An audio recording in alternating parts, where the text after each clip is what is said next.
Welcome back to HLN's Special Report. I'm Vinny Politan. We're live in Los Angeles. That's a live shot inside the courtroom where Dr. Conrad Murray will be tried for killing Michael Jackson. We expected opening statements. They were originally scheduled for more than about 15 minutes ago.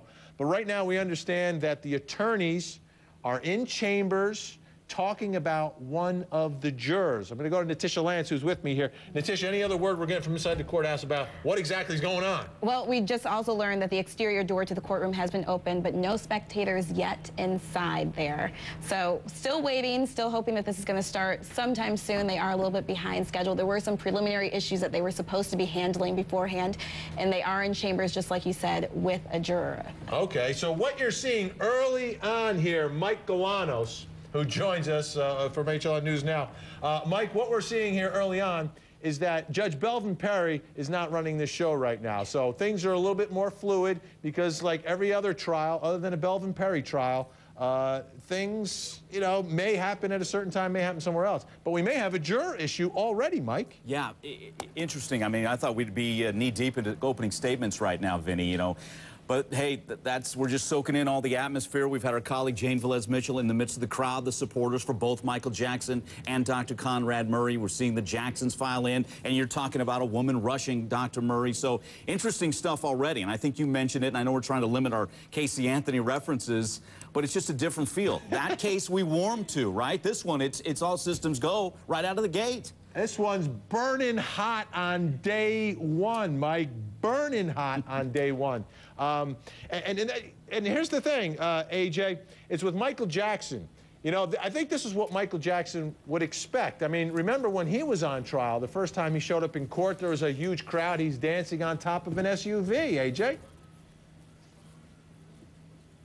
Michael Jackson fans coming out to support him around the world. I wasn't surprised at all when Jane Velez-Mitchell was out there in the crowd. We heard that this was going to happen. Some people said, no way are people going to come to this trial to stand outside of a courtroom in downtown Los Angeles from somewhere across the globe to support Michael Jackson. And right there, a few minutes ago, Jane Velez-Mitchell was out there speaking with a woman who came from Berlin, Germany, just to be out there outside that courtroom and support Michael Jackson. And I'm sure she's not the only one. Remember, 31 million people around the globe tuned in to see the Michael Jackson memorial concert shortly after he died. That was a number that rivaled Princess Diana's memorial that people tuned in for from around the world. People, Michael Jackson fans, have been waiting now for over 2 years for some kind of justice. So it's been a long wait in coming. The fact that we're waiting a few extra minutes for the opening statements to actually get underway, that's okay, because considering what fans have waited for to see what will happen, it's not really that big of a deal. So it's interesting, and it will be interesting, as we've been talking about, to see how much the fandom increases outside and how much the support for Dr. Murray increases outside, because obviously people want a fair trial to happen here no matter who you support. Absolutely. Jane Velez-Mitchell's outside the courthouse. Jane, what's going on now? Well, supporters of Dr. Conrad Murray are right behind me, and they are in a prayer circle, and they are praying. You have the Reverend here, who is the Reverend that spoke with Dr. Murray and prayed with him on the phone this morning. And we'll just listen in for 1 second, because this is a public prayer, and they've told me that they don't mind if we listen in. Give us Barabbas. Yes, have mercy. My Lord. And so, Lord, we know the kind of... On the other side, you have people who are chanting here, and they're saying, please pray for justice for Michael Jackson. Pray for justice for MJ. Pray for justice for MJ. Pray for justice for MJ. Yes, I'm here. I hear you. Let me ask you, let me stop you for 1 second with your chant. I mean, they're praying, and they're supporting a human being. You seem to be chanting against their prayer, or how do I don't want to misinterpret it. What are you chanting for? Obviously, it's connected to them praying. Well, we want justice for Michael Jackson. I really don't believe that they really know the whole story. I think that maybe he was a good doctor to them, But let's ask Michael Jackson what kind of a doctor he was to him. He's not around. Let me ask you, ma'am. Okay, some of them are not as... Thank you. I understand.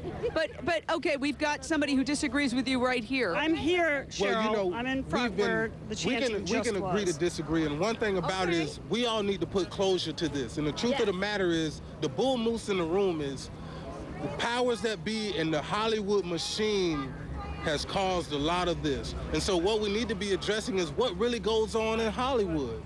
Okay, this is only one case and one example. Now, if Michael was here, Michael would want peace. And like we said before, we're not here to battle against each other. We're here for peace, and we're here for justice on both sides. Thank you so much. And I want to point out one thing. This is just an absolute microcosm, a sampling of the people around the world who are concerned about this case, who are focused in on it. We talked to a lady who came from Berlin. Where did you come from, ma'am? I'm from Oklahoma. You came from Oklahoma for this? Yes, I did. Why? Because I want justice. I'm tired of seeing Michael's name dragged through the mud. There's no way any of this is coming on. I mean, they've said some horrible things. They said it years ago when he was supposedly, you know, going out molesting kids. No, he wasn't. It was proven. Okay, we're going to talk to time again. Look what he's done for everybody. Look what he's done for the world. So you feel that Michael Jackson is just misunderstood in general, and that now in death you don't want him to be misunderstood again? Exactly. I'm tired of hearing this, and it makes me angry. Why you? Why are you angry about it? Because I've 1, 2, 3, 4, 5, 5, 4, 3, 2, 1. 1, 2, 3, 4, 5. He is the soundtrack of our lives. Hey, Jane, sounds like we got a little problem with the audio feed again. We're getting some cross feed on that. A.J. Hammer, I want to go to you because one of the first witnesses scheduled to testify is going to be Kenny Ortega. This is a man very well respected, has worked with Michael Jackson for years. Can you explain his relationship with Michael Jackson and what he might be able to add and shed light on in this case? Well, I think, you know, Kenny Ortega was somebody who was involved with Michael Jackson's concert production for This Is It. He obviously had been spending time with Michael Jackson, and I think, you know, if they're going to stay in the present, they're going to be looking to Kenny very much for state of mind, for physical ability, and how, you know, how much stamina Michael actually had. It's very interesting, having seen the This Is It concert movie, to think back that the footage that we saw in that film shows Michael just days before he actually died. It's remarkable to think about that, and it certainly did not show a man who was struggling. It did not show a man who did not look capable of performing. So I think that's one thing that Kenny is going to be able to bring into the picture. As you see, he was a choreographer, director, and producer who had worked with Michael for many, many years. They had a close relationship, and he probably understood Michael in a personal way that I have a feeling they'll want to tap into when they're questioning him during the trial. So we're going to have to see what plays out with Kenny when he takes a stand, ultimately, and which side it can benefit more, because everybody's going to be looking to every single witness to show how it may play out better for their side of the case, and there are arguments to be made on both sides. Was he getting in over his head doing a concert tour with 50 dates? Was this too much for Michael, given his state of mind, given his state of physicality? And I think those are among the things that they'll be looking for with Kenny Ortega. And Natisha Lance also with us. Natisha, Nancy Grace, producer. Kenny Ortega could be a very crucial witness early on. We expect him perhaps to be the first witness. Who else do we expect early? Do we know? Right. Well, just to go into Kenny Ortega a little bit, he was also the first witness in the preliminary hearing. And some of the things that we learned at that time is that 6 days prior to Michael Jackson's death, he was called to this meeting with Conrad Murray. And the day before that, he had sent Michael Jackson home from rehearsal because he said that he seemed to be lost. He seemed a little bit out of it. So he wanted him to get some rest. In this meeting with Conrad Murray said, "You let me handle Michael Jackson's health. You worry about the things that you have to do. I'll handle his health. Michael is fine emotionally as well as physically.